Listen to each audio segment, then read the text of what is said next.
Hello, and thanks for joining me. Last week I was talking about mental freedom and just how we get to mental freedom if we feel like we don't have it, which many of us don't. But there's this other aspect to freedom, which I wanted to talk a little bit about this week, which is that a lot of people are a little bit afraid of too much freedom, actually. I think there's a fear in a lot of people that if given too much freedom, or if they weren't harsh with themselves, or if they didn't employ certain kinds of self-discipline, then the dark parts of them would take over. The seven deadly sins or what have you would start running the show, and or they would, possibly just become the most lazy or the greediest or the most selfish individuals out there. And so I want to speak to this a little bit because I think it's really interesting. And I think a lot of people have have been brought up this way, or have developed this belief at some point in their lives. Now, there is a point to socialization and rules of behavior, and there's a reason the law exists, right? Because to keep people in line. But I would have to say that for most people, they really actually do want to live good lives. They want to be good people, and I don't know if that's conditioning, or if there's something innate within us that just. I mean, if you look at the animal kingdom, animals love, they care for their young the way we do. They care for each other, and so maybe there is something just within us, right? Innately within us, that is good, that is benevolent or benign.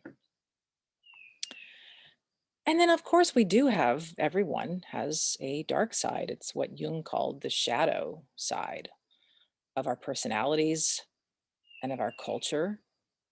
And that exists. And it seems like it's something that as a culture we're constantly trying to conquer, eradicate. It's good versus evil. But perhaps that is actually a less than helpful way of approaching it. Jung himself would say, there's no way to eradicate the shadow. But, what do we do with it? What do we do with the shadow within ourselves? And what do we do with the shadow within our culture? If we don't have places for those energies to go, to be channeled into, then a lot of times they end up showing up in unexpected ways, uh, within ourselves or within the culture. And so, one example of that might be censorship. If you attempt to censor people who have countercultural things to say, what happens to that energy? It doesn't just disappear. It turns up, and sometimes in more and more and more sinister ways. So this comes back to this point of feeling like, well, if everyone has too much freedom, it's going to be anarchy, or worse, it's going to be hell. Now, I would offer a couple of different ways to look at this. And one is that love neutralizes darkness.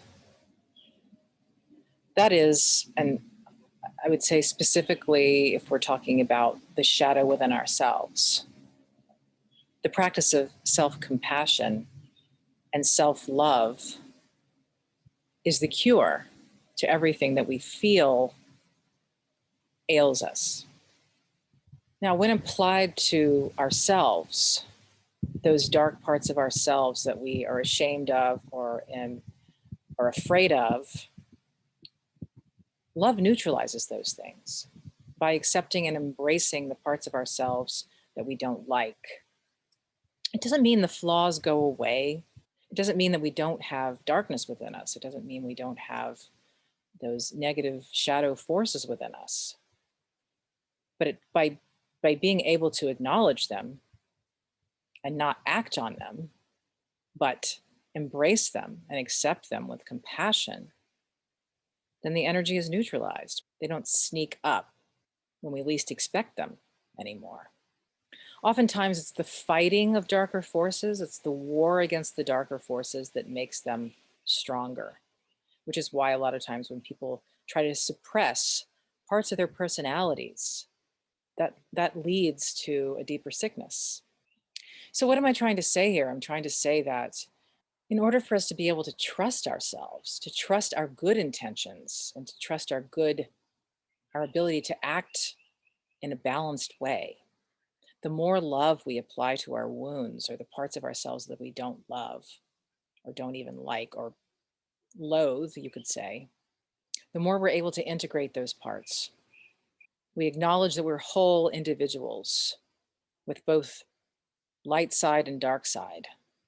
And then we can move in a world in a way that benefits others, benefits ourselves, and the world at large.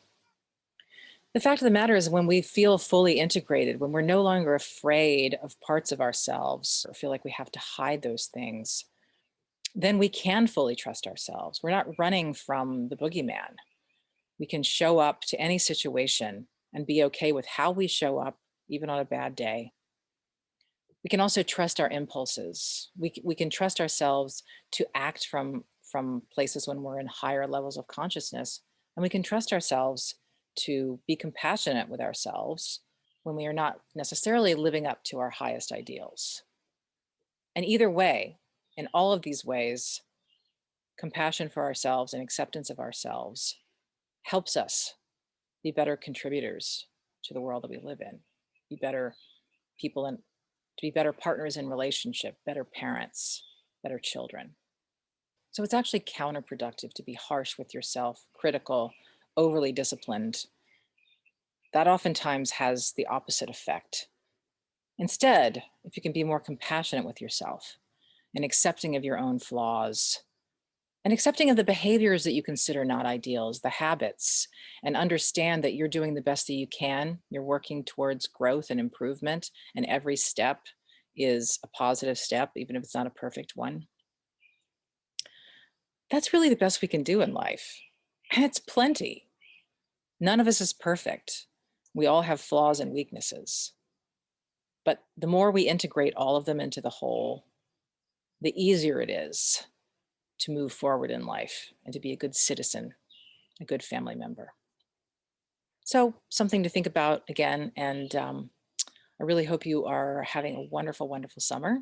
And if you feel like you would like more insights, more inspiration, feel free to join my community. It's a place to get more insights and more inspiration, and I would love to see you there. So, either way, I will catch you next week, and I hope you have a wonderful week.